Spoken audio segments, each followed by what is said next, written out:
मैं आपके चैनल के माध्यम से गवर्नमेंट ऑफ इंडिया और स्पेशली दिल्ली गवर्नमेंट से डिमांड करता हूँ कि जो गवर्नमेंट ऑफ इंडिया के जो सर्कुलर्स आए हुए हैं, दिल्ली के जो डीनोटिफाइड ट्राइब्स हैं उनको सर्टिफिकेट ज़्यादा से ज़्यादा जल्दी इशू करें, ताकि वो बच्चे जो सेंट्रल गवर्नमेंट की स्कीम्स हैं उसको फ़ायदा लेके अपने एजुकेशन सेक्टर में आगे प्रोसीड कर सकें।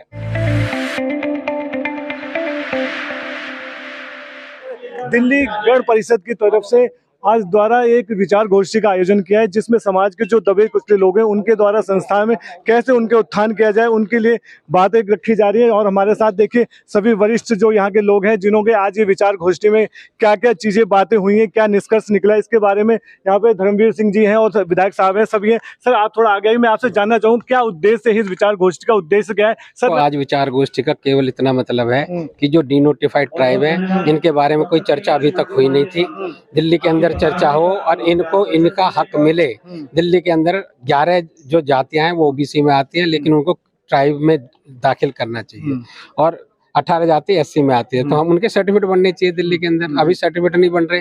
कोरोनेशन पार्क है उसका नाम बदला जाना चाहिए, उसके बाद में क्रीमी लेयर बढ़ना चाहिए, इसके बाद में इनकी सेंसस होना चाहिए। तो ये हमारी 5 मुख्य मांगे हैं, उन पे हम जो काम करना चाहिए। इसमें क्या अभी तक कहाँ तक बात पहुंची और ये केंद्र सरकार सभी केंद्र में आपकी दिल्ली में शुरुआत है, दिल्ली में शुरुआत है। पहली बार एक विचार गोष्ठी दिल्ली के अंदर हो रही है इस विषय पे, और इसको काम को हम जल्दी आगे बढ़ाएं। आपको लगता है अभी कोई लिस्ट है कि ओबीसी की दिल्ली में कितने ओबीसी है, कितने एससी है, कितने एसटी, इस समय कितने गुर्जर हैं, गुर्जर समाज का क्या इसमें क्या आप लोगों ने लिस्ट बनाई? गुर्जर समाज जो है लगभग 7% है और इसकी जो पॉपुलेशन है डीएनटी की 25% है।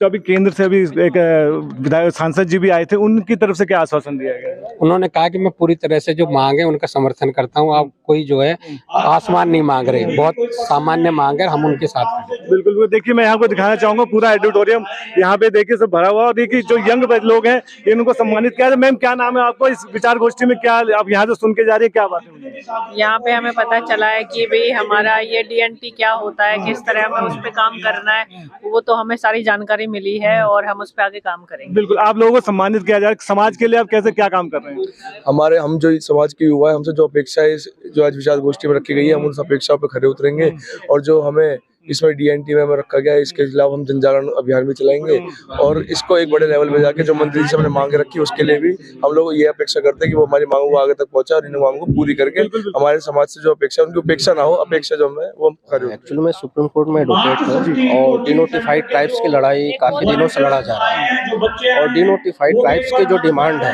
अब तक भारत सरकार या प्रदेश सरकारों ने अभी फुलफिल नहीं किया। उसमें सबसे बड़ी डिमांड है कि हमको एक नेशनल कमीशन चाहिए जिसके फेवर में हमारे गवर्नमेंट ऑफ इंडिया की रिपोर्ट है, फिर नीति आयोग ने भी सबको अप्रूव किया है। तो हमको एक सेपरेट कॉन्स्टिट्यूशनल प्रोटेक्शन के साथ साथ हमारे जो भी SC/ST के पैरेलल जो फैसिलिटीज है वो सारी हम डिमांड करते हैं। तो आपको क्या लगता है कि सेंट्रल गवर्नमेंट में भी बीजेपी की सरकार है, कहाँ तक आपकी बात सुनी जा रही है?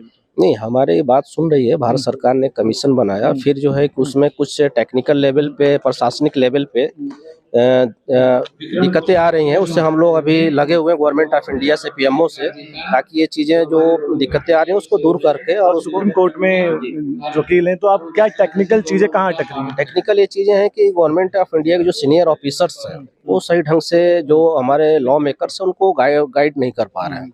ऐसा हम लोगों के पास जो रिकॉर्ड आके आ रहा है, तो उसको हम लोग चाहते हैं कि एक टीम बनाई गई है जो सीधे पीएमओ से मिलके और चीज़ों को हम उनके सामने रखें कि हमारी जेन्युइन डिमांड है, इस डिमांडों से किसी वर्ग को इफेक्ट नहीं हो रहा है, इसलिए आप गवर्नमेंट ऑफ इंडिया इसको दे सकती है। इस समय आने वाले टाइम में 2024 की तैयारी हो रही है, इलेक्शन की तैयारी हो, तो लगता है कि आपकी जो बातें जल्दी पहुंच पाएंगी वहां तक? हाँ, अभी जो अंदर की रिपोर्ट आई है, भारत सरकार पीएमओ इसके बारे में डिस्कस कर रहा है और बहुत जल्दी हो सकता है इलेक्शन के पहले ही हमको कमीशन की मांग पूरी हो जाए। मैम आप क्या कहना चाहेंगे? मैं इसमें यही कहना चाहूँगी कि डीएनटी ऐसा मुद्दा था जिसके बारे में अभी सबको नहीं पता था, तो ऐसे जो प्रोग्राम है टाइम टू टाइम होते रहने चाहिए। जब तक जनरेशन को पता नहीं होगा वो मांग नहीं उठाएंगी, और मांग नहीं उठेगी तो सरकार पूरा कैसे करेगी। तो ज़्यादा से ज़्यादा ऐसे प्रोग्राम्स हों, जन जन तक पहुँचे, और यूथ जिसको इससे फ़ायदा होना है, कम्युनिटीज़ को फ़ायदा होना है, उन तक ये बात ऐसे प्रोग्राम्स के थ्रू पहुँचे और सरकार इस पर सीरियसली एक्शन ले। जो हमारा समाज है वो काफी टाइम से पिछड़ा हुआ था, मतलब मौके जो मिलने चाहिए थे वो पहले से नहीं मिले हैं। और अगर हमें थोड़ा सा सरकार की तरफ से प्रोत्साहन मिलेगा तो हमारे समाज को भी आगे बढ़ने का मौका मिलेगा। डीएनटी जो है इसमें कितनी जातियां आती हैं? जो अभी हम डिमांड कर रहे हैं वो 19 जातियों के करीब कर रहे हैं, बाकी सबको मिल चुके हैं। जो रह गई हैं उनके लिए हम डिमांड कर रहे हैं कि उनके सर्टिफिकेट्स पे डीएनटी लिखना ही तो है।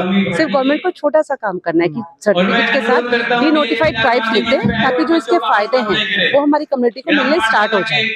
बच्चों को एजुकेशन में है, एडमिशन में है, जहाँ भी ये फायदे मिलते हैं। आप गुर्जर समाज से आती हैं? जी, मैं गुर्जर समाज से आती हूँ। अब जो नई पीढ़ी आ रही है उस नई पीढ़ी के बारे में क्या कहना चाहिए? नई पीढ़ी पढ़ रही है, लिख रही है, सब कुछ कर रही है, तो आपको लगता है उनको आरक्षण की जरूरत है?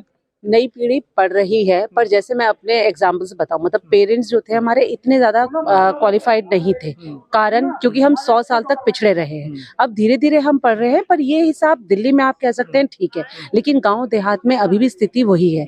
पेरेंट्स पढ़े नहीं है, अपॉर्चुनिटी पूरी नहीं मिल रही है, मार्क्स उतने बच्चों के नहीं आ पा रहे हैं कि वो मेन स्ट्रीम में आ पाए। तो अगर उन्हें आरक्षण मिलता है तो मेन स्ट्रीम में आने में उन्हें ईजी हो जाएगा, और एक पीढ़ी पढ़ जाएगी तो आगे वाली पीढ़ियां अपने आप सुधरती जाएंगी।